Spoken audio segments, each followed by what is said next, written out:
అన్న నమస్తే. నమస్తే, జై తెలంగాణ. అన్న, మీరు అనేక విషయాల్లో ప్రతి అంశాన్ని కూడా కంపల్సరీ మీ యొక్క వాయిస్ వినిపిస్తారు. ఎక్కడ ఏ ప్రాబ్లం ఉన్నా మీరు టక్కన అక్కడ ప్రత్యక్షం అవుతారు. సో తెలంగాణ రాష్ట్రం ఏర్పడ్డ తర్వాత 10 ఏళ్ళు బీఆర్ఎస్ పరిపాలన చూసాం. ఇప్పుడు కాంగ్రెస్కి అవకాశం వచ్చింది. కాంగ్రెస్ పరిపాలన కూడా చూస్తున్నాం.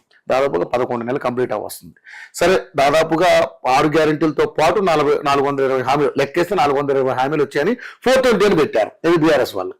సో హామీల విషయం పక్కన పెడితే ముందు 6 గ్యారెంటీలు తీర్చడానికే మన దగ్గర బడ్జెట్ లేనప్పుడు 150,000 కోట్లతోటి మూసీ రివర్ని మన పునరుజ్జీవం తీసుకొస్తారని చెప్పేసి అదొక అంశం మీద వెళ్తా ఉంటే, హైడ్రా అనే ఒక అంశం మీద వెళ్తా ఉన్నారు. ఇప్పుడు కులగణ అనేది ఒక అంశం వచ్చింది. సో ఏంటన్నా తెలంగాణ రాష్ట్రంలో ఏం జరుగుతుంది? ఇటు ప్రజల్ని మోసం చేసే కార్యక్రమం జరుగుతుందా? ఏం జరుగుతుంది అసలు?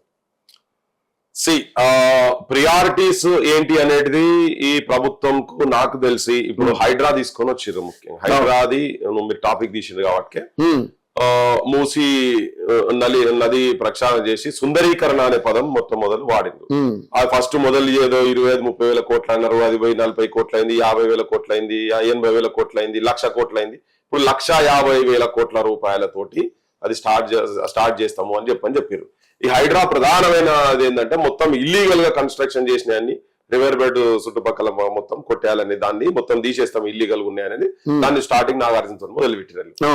సో అందరు ఎక్స్పెక్ట్ ఏం చేసినట్టే నాగార్జున కొట్టగానే నిజంగా అందరు పెద్ద పెద్ద ఫామ్ హౌస్లు అని మాట్లాడుకుంటూ కూడా ఒక నెరేటివ్ బిల్డప్ చేసిండు ముఖ్యమంత్రి. ఏమంటే మా హైదరాబాద్ ప్రజలు మొత్తం ఉన్నోళ్ళ బాత్రూమ్లకి వెళ్ళి వచ్చే మలమూత్రాలు తాగాలనా, అట్లా తాగలేక నేను ఈ రాష్ట్రానికి ముఖ్యమంత్రి ఎందుకు నేను గడివిక కూర్చున్నా నాయుడు అనేది పదం కూడా, ఇటువంటి పదాలు కూడా జనంలో కూడా ఏం పోయిందంటే నిజంగానే మొత్తం ఈ ఇల్లీగల్ గా కట్టుకున్నటువంటి చెర్లను కబ్జా చేసి, కుంటలను కబ్జా చేసి, అయితే హైదరాబాద్ మొత్తం అంటేనే తెలంగాణనే గొలుసుకట్ట చెరువులు అన్నట్టు ఒకదానికి ఓటు పోతుంది. సో ఈ మొత్తం నేను కంప్లీట్ అక్కడి నుంచి అనంతగిరి నుంచి మొదలు పెడితే మూసి మొత్తం ప్రక్షాళన కూడా చేపిస్తా అన్నోడు అసలు ఏ ఒక్క ఫామ్ హౌస్ జోలికి కూడా పోకుండా, ఒక్క ఫామ్ హౌస్ కొట్టలే, ఎవరిని కొట్టలే. నా కేటీఆర్ కొట్టలేదు, హరీష్ రావుది కొట్టలేదు, వీళ్ళకు పొంగిరెడ్డిది కొట్టలేదు, వివేక్ వెంకటస్వామి కొట్టలేదు, వాళ్ళ అన్నది తిరుపతి రెడ్డి కూడా కొట్టలేదు.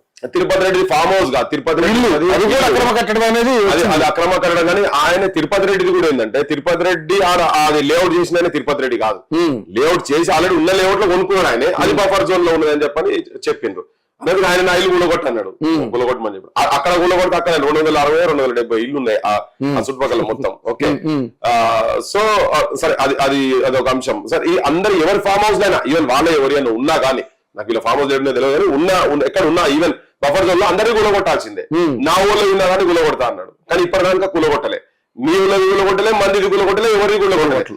ఎవరి మీద పడ్డవా ఆయన నీ ప్రతాపం ఎవరి మీద, ప్రభుత్వం కాంగ్రెస్ ప్రభుత్వం ప్రతాపం ఎవరి మీద చూపించిందంటే కటిక పేదరికంలో ఉన్నటువంటి వాళ్ళు, రెక్కాడితే డొక్కాడేటువంటి వాళ్ళు, పొద్దుగా లేసే పాసి పని చేసుకుంటా, కూలి పని చేసుకుంటా, ఇళ్లలో పని చేసుకుంటా, చిన్న చిన్న ఫ్యాక్టరీలలో పని చేసుకుంటా, డ్రైవర్లుగా, ఆటోలుగా, రిక్షాలు, నెట్టే రిక్షాలు, హమాలీలుగా పని చేసుకుంటున్నటువంటి వాళ్ళు, వీటిలో వాళ్ళు ర్యాక్ పికర్స్ రోడ్ల మీద చెత్త సంచులు పెట్టుకొని రోడ్ల మీద చెత్త వేసుకొని ఏరుకునేటోళ్ళు అందరూ కూడా మూసి కింద ఉండేటోళ్ళు. గాళ్ళ మీద ప్రతాపం బట్టి వాళ్ళ మీద బుల్డోజర్లు తీసుకుపోయి పెట్టిండు.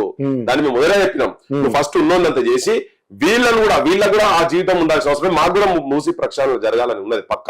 కానీ నువ్వు ఎట్టి పరంగా ఒకటేసారి పేదోళ్ళ మీద పడి ఆగం పట్టించి వాళ్ళు నిద్ర పట్టనీయకుండా చేసి, నిద్ర లేని రాత్రులుగా తయారు చేసి, పగలు లేదు రాత్రి లేదు, భవిష్యత్తు ఏం జరుగుతుందో ఏమవుతుంది అనే లెక్కల వాళ్ళు నిలబోతే బిక్కునే కూర్చున్నారు పాపం వాళ్ళందరూ. సో వాళ్ళ మీద పడ్డాడు ఈ ప్రతాపం అంతా, వాళ్ళ మీద చూపించి వీళ్ళే అడ్డంకు అన్న లెక్క చూపిస్తున్నారు. అసలు అడ్డంకు నువ్వు చెప్పిన పనేమో వేరేది, అది చేస్తలేడు. అది చేయను ఈ పెద్దల జోలికి రాకని నువ్వు నిజంగా పంపించదలుచుకున్నావు అనుకో, దాన్ని కొంటే కట్టు, ఇల్లు కట్టు, వాళ్ళకి జీవనోపాధి ఓ సంవత్సరం అంటే వాళ్ళకి మొదలై ఇవన్నీ పోయి మాట్లాడుకొని చేసి చెంగచాండ్ అని చెప్పి పాడపోయిండు. అక్కడ మేయర్ అంట 3,000 మంది నిర్వాసితులు అవుతుంటే 4,000 సార్లు పోయినట్ట వాళ్ళు పోయి. వీళ్ళేమో వీళ్ళు ఒక్కసారి కూడా రాలేదు, మంత్రులు కూడా. పొంగిలేటి ఆడదాకా పోయడానికి ఆయనకు పురుసత్ దొరికింది, పొన్నం ప్రభాకర్ కు ఆడిదాక పురుసత్ దొరికింది, దానకిషోర్ కు పురుసత్ దొరికింది, పెద్ద పెద్ద నాయకులు ఎంపీలు కూడా పోయి ఆడిపోయారు. కానీ మీకు ఒక్కరికన్నా బాధ్యతారహితంగా ఉన్నారు కాబట్టి మీకు ఒక్కరికన్నా ఆలోచన రాలే, తలకాయలు ఏమైనా ఉండేది ఉంటే మీకు, మీరు వచ్చి ఆ మూసీ నిర్వాసుల దగ్గరకు వచ్చి మీరు దిగరుండే మీ సమస్యలు ఏంటి, ఎందుకున్నారు, మీరు ఎంతకాలం నుంచి ఉంటున్నారు, ఎవరెవరు పర్మిషన్లు ఉన్నాయి, పర్మిషన్ ఇల్లు గులగొడతారు, కరెంటోడు పర్మిషన్ ఇస్తాడు, నీళ్ళోడు పర్మిషన్ ఇస్తాడు, నిప్పోడు పర్మిషన్ ఇస్తాడు, ఫైర్ వాళ్ళు నేను చెప్పేది, చంద్రుడు పర్మిషన్ ఇస్తాడు, ఇరిగేషన్ ఇస్తాడు, అందరు పర్మిషన్లు ఇస్తారు. నువ్వు వచ్చి ఇప్పుడు ఇల్లీగల్ అని కులగొడతా అంటావు. ఓకే, ఒకవేళ ఇల్లీగల్ ఉన్నది, ప్రభుత్వంలో అందరు ప్రభుత్వం అసలు ఫస్ట్ వీళ్ళ మీద కేసులు పెట్టాల్సింది పోయి, ఈ బాధ్యులు ఎవరు పెట్టాల్సింది పోయి వీళ్ళని ఉన్న పరంగా తీసి అవతల వారేస్తా అంటే అది కుదరని పని కదా.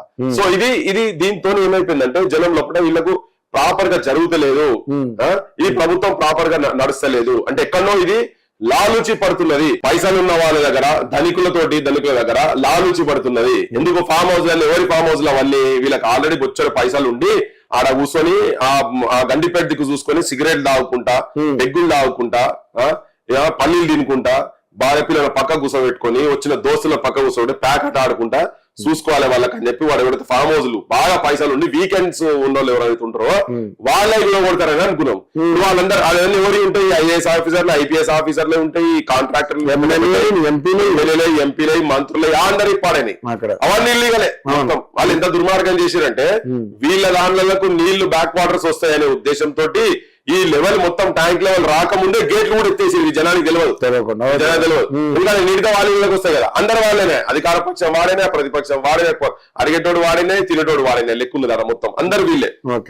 వీటన్నిటిని ఇప్పటివరకు మనం టచ్ చేస్తున్నాడు, ఒక్కదాన్ని కూడా టచ్ చేయలే.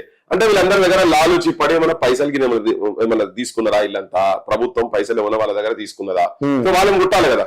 ఈ డౌట్స్ అన్ని జనానికి వస్తున్నాయి. ఇప్పుడు నువ్వు కింద కాలువలు గిల్లు అన్ని తీసి నువ్వు వాళ్ళకి రిహాబిలిటేట్ చేసి, ఇప్పుడు ఓఐసీ కాలేజ్ కావచ్చు, పల్లరాజేశ్వర రెడ్డి కాలేజ్ కావచ్చు, ఇటువంటి వాళ్ళ కాలేజీలు అన్ని బఫర్ జోన్లు ఉన్నా గానీ ఎందుకు గుణపడతలేవు అంటే వాళ్ళకి టైం ఇచ్చినాము.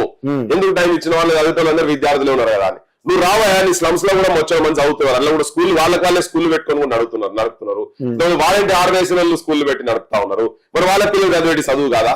అందుకని కూడా ఇంజనీర్లు అయింది పాపం, ఆ పని చేసుకునే వాళ్ళు ఇంజనీర్ అయ్యారు, డాక్టర్ కూడా అయిండు.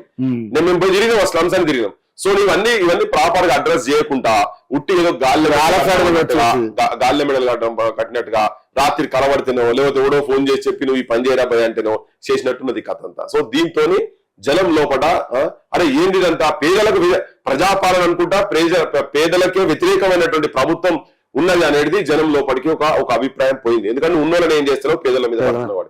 ఇప్పుడేమంటారు మన పర్మిషన్ మేము ఏం చేయాలి, మన అంతకుముందు ఎందుకు చేసినావా పని, అంతకుముందు అంటే ఈ లోపల వీళ్ళందరినీ బెదిరించి కాళ్ళ పైసలు వసూలు చేసినావా, అది జనం లోపల డౌట్ వస్తుంది. కానీ ఒకటి క్లియర్ గా ఏంటంటే పర్మిషన్స్ ఇచ్చిన ఇప్పుడు నిజంగా పడాలంటే 56 చెరువులు కబ్జా అయిందని చెప్పి ఆన్ రికార్డ్ వచ్చింది. దానింతా కేటీఆర్ మొత్తం ఇన్వాల్వ్ అయినాడు దాంట్లో. ఒక ఆడు కూడా కొట్టలేదు కదా ఇప్పటిదాకా, ఒక్కరు కూడా కొట్టలేదు కదా. మరి వాటిని కొట్టినప్పుడు ఏంది, నువ్వు కూడా లాలించి పడుతున్నావా ఏందని, అంటే ఎంత నువ్వు పైసల గురించి చేస్తున్నావా, కాంగ్రెస్ వాళ్ళు కూడా పైసలు వసూలు చేసేందుకు చేశారు అనేది ఒక నెరేటివ్ బిల్డప్ అవుతా ఉన్నది. అది విచ్ ఇస్ ఫ్యాక్ట్ కూడా. నువ్వు చేయకపోతే రేపు అదే అవుతుంది. జన్మాష్టమి రోజు నువ్వు పెద్ద పెద్ద డైలాగులు కొట్టి కృష్ణుడికి చెప్పిండు, అర్జునుడికి సుట్టపోలేడు, పాలోడలేడు, ఎవ్వరు లేడు, ధర్మాన్ని నిలబెట్టాలి నువ్వు అది అని చెప్పని నాకు హితోపదేశం చేసినట్టుగా కృష్ణుడు అర్జునుడికి చేసినట్టుగా నేను కూడా అట్లే ఎవరికి ఇదే ముచ్చటలేదు, ఎవడైనా పర్లేదు చేస్తా డైలాగ్ మాత్రం చాలా మాటలు కోటలు దాటాయి, చేతలు గడప దాటాయి అన్నట్టు నేను ముచ్చట. దీని వెనుక ఈ మధ్యలో జరుగుతున్నది ఏంటంటే ఎక్కడో పైసల లావాదేవీలు జరుగుతున్నది. కాకపోతే ఎందుకు ఆపుతాడు, ఆపాల్సిన అవసరం ఏంది? పెద్ద పెద్ద డైలాగులు కొట్టినప్పుడు చేయాలి కదా, చేస్తేనే నమ్ముతాం కదా, మరి చేయకుండా నమ్ముతాం. మరి దీని ఆంతర్యం ఏంది? ఏదైనా చేసి వీళ్ళందరూ భయభ్రాంతులను చేసి బిల్డర్లందరినీ ఒక దగ్గర కూర్చోబెట్టి తీసుకొచ్చాను.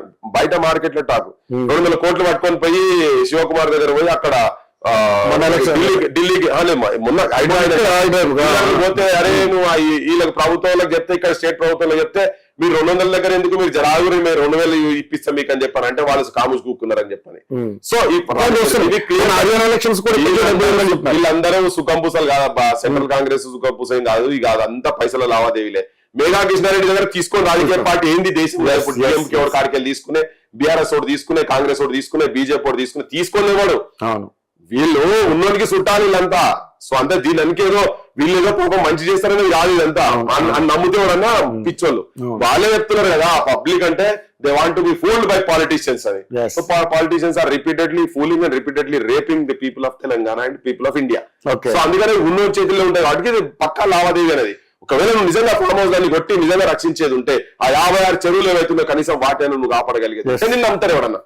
నువ్వు ఏం చేయకుండా వచ్చి ఉట్టిగా పేదల మీద కొడితే. సో దీంతో ఒక నెగటివిటీ డెఫినెట్ గా సిటీలో కావచ్చు జనం లోపల అదేంటి నువ్వు చెప్పింది కూడా చేస్తున్నావు నిజంగా చేసినావు అనుకో నువ్వు వాళ్ళందరినీ కూర్చోబెట్టుకొని వాళ్ళతో డైలాగ్ చేసి కూర్చోబెట్టుకొని డిస్కషన్ చేసి పాండ్రి మీరు మన మొత్తం ఇట్లంతా చేద్దాము నేను మీకు క్వాలిటీ లైఫ్ ఇస్తా మీకు ఎడ్యుకేషన్ ఇస్తా హెల్త్ ఇస్తా మీకు ఎంప్లాయ్మెంట్ కూడా ప్రొవైడ్ చేస్తా మీరు నిర్వాసితులు కాకుండా చేస్తా ఇవన్నీ చెప్పని జరగాలి కాబట్టి ఏం జరగాలి ఓవర్ రైట్ వచ్చి బుల్లర్ తీసుకొచ్చి నెంబర్లు ఆడిపోతే కమెలగా పోతే నెంబర్లు రాస్తారు వాడు గొర్రెలకు తర్వాత వీళ్ళకు ఎద్దులకు మోర్లు కొడతారు సేమ్ అట్లనే ఇళ్ళకి పెట్టిరు అరే వీళ్ళు మనుషులా ఏంది పశువులా అట్లా చేసి పోతే ప్రతి ఒక్క దానికి నెంబర్లు పెట్టి కూర్చొని రెడ్ మార్క్ చేసి విచ్ ఇస్ 100% రాంగ్. సో ఇటువంటివి చేస్తుంది కాబట్టి ఈ ప్రభుత్వం మీద ఈవెన్ నిరుద్యోగుల సంబంధించిన అంశం కూడా చర్చలు జరపలే. అవును, వీళ్ళు చేసిన ప్రామిసెస్ నే వీళ్ళే ఉల్లంఘించిండ్రు. సో నువ్వు డిస్కషన్ పెట్టి కూర్చొని మాతో ఇది అవుతుంది ఇది కాదు అని చెప్పని నువ్వు అయితే డిస్కస్ చేయాలి. విద్యార్థులతో సంప్రదింపులు జరగవని చెప్తున్నారన్నా. ఎవరితో జరిపినా మాకైతే తెరకలేదు కానీ మాకైతే ఎంతసేపు రాజకీయ పార్టీల మీద మాట్లాడుతున్నారు. అక్కడ సంప్రదింపులు జరిపేది ఉంటే మా బొట్టలకైతే తెలుస్తుంది. నేను కూడా పోయినా ముదిరిపోయిన బెండకాయలని మాట్లాడితే రోడ్ల మీదకి వచ్చి కూర్చున్నారు. ఒత్తిడి చేయండి అలా జరిగింది.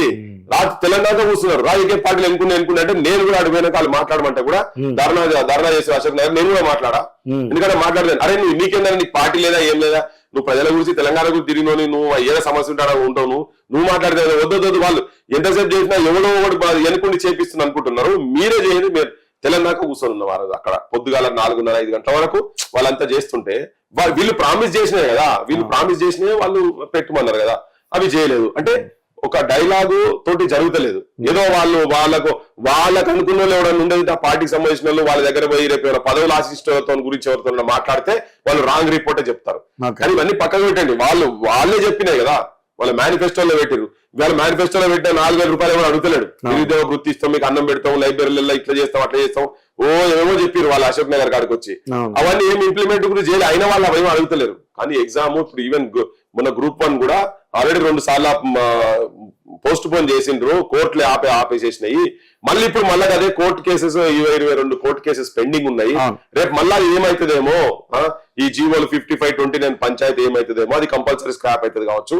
దాన్ని స్పీడప్ చేసి ఒక 5 ఐఏఎస్ ఆఫీసర్ల ట్రాన్స్ఫర్స్ గురించి ఇక్కడ నుంచి అక్కడికి అలాట్మెంట్ ఆంధ్రాకి అలాట్మెంట్ అంటే 2 రోజుల్లో స్పెషల్ బెంచ్లు కూర్చున్నాయి. నేను nothing doing how to go అని చెప్పని పంపించారు. అదే నువ్వు ఫాస్ట్ గా పెట్టేసి జడ్జిలతో కూర్చొని మాట్లాడే 10 రోజుల్లో 20 రోజుల్లో కూడా కేసెస్ ఏమేమైతున్నాయో నిరుద్యోగానికి సంబంధించినటువంటి అన్ని డిస్పోజ్ ఆఫ్ చేయండి అని చెప్పానంటే చేయొచ్చు కదా. చేసినాక పెట్టొచ్చు కదా.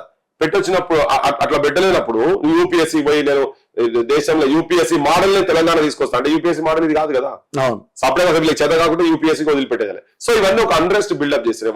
వాళ్ళు చేయనప్పుడు ఒక అన్రెస్ట్ జనంలో విద్యార్థుల లోపల ఇప్పుడు ఈవెన్ ఇప్పుడు నీకు రైతు బంధు కూడా ఇప్పుడు దానికి ఇయ్యలే.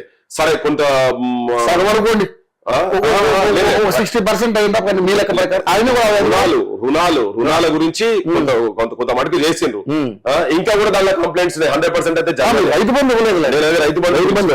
బంధు అనేది సో దాంతో అండర్స్ట్ బిల్డప్ అవుతుంది. కళ్ళాల కాడ వడ్డు పెట్టి వర్షాలు పడుతున్నాయి. వర్షాలు పడితే అవి తడిచిపోతున్నాయి. లాస్ట్ వాళ్ళు కూడా సేమ్ లాస్ట్ ప్రభుత్వం అట్లే చేసింది బీఆర్ఎస్ వాళ్ళు. మీరు కూడా అదే చేస్తున్నారు. డైరెక్ట్ జనం లోపల ఇవైతే జరుగుతున్నాయి ప్రస్తుతం రాష్ట్రం లోపల.